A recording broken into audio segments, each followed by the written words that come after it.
Okay, let's get the cliches out of the way. There was no knockout punch in this evening's debate, and there were no rabbits pulled out of hats. Now, as to who won, well, that depends on really what your opinion is going into the debate, what your expectations were, what your biases are, what you were looking for, what you were wanting to hear, what you were hoping to hear. In my book, anyway, the winner this evening was Philippe Couillard, the leader of the Liberal Party, and the loser was Pauline Marois, the leader of the Parti Québécois. I thought Philippe Couillard won the debate because he exceeded the rather low expectations that he had created for himself coming into the debate with a rather poor performance in the campaign so far. The Liberals had been making gains, but that was due more to the mistakes that the Parti Québécois had been making than to anything that the Liberals had been doing themselves. But this evening I thought that Couillard had a positive impact on the voters, given the chance to speak to them directly rather than through the media filter. He looked and sounded like a premier, and I think he changed his image somewhat from that of the health minister that Quebecers know him as from his time in the Charest government.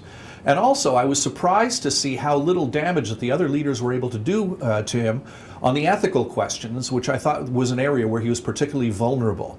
So that's why I think Philippe Couillard won the debate this evening. I thought Pauline Marois lost the debate this evening because, contrary to Couillard, she didn't live up to expectations. She was the most experienced of the debaters, or the leaders rather, in this kind of debate, and so she should have done well, or relatively well, even given the fact that as the incumbent premier she would be coming under attack by the other leaders for most of the debate. But she often seemed agitated and angry, and acted more like an opposition leader than the premier. So for that reason, I think that Pauline Marois didn't do as well as she might have hoped to do in this evening's debate. In particular, she found herself under attack from the other party leaders on the subject of the referendum, and I don't think she was able to use this debate this evening to change the subject of the campaign away from the sovereignty referendum onto issues that would be more favorable to her, such as the Charter of Values and the ethics question. As far as I was concerned, if there was a runner-up to Couillard this evening as to who won the debate, it was Françoise David of Québec Solidaire.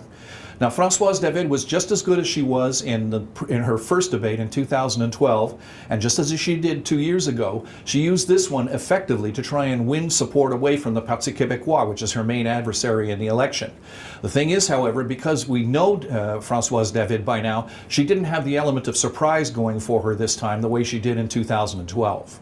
Finally, I thought François Legault of the Coalition Avenir Québec party was solid tonight, but I think he needed to be spectacular in order to turn things around for his party in this campaign.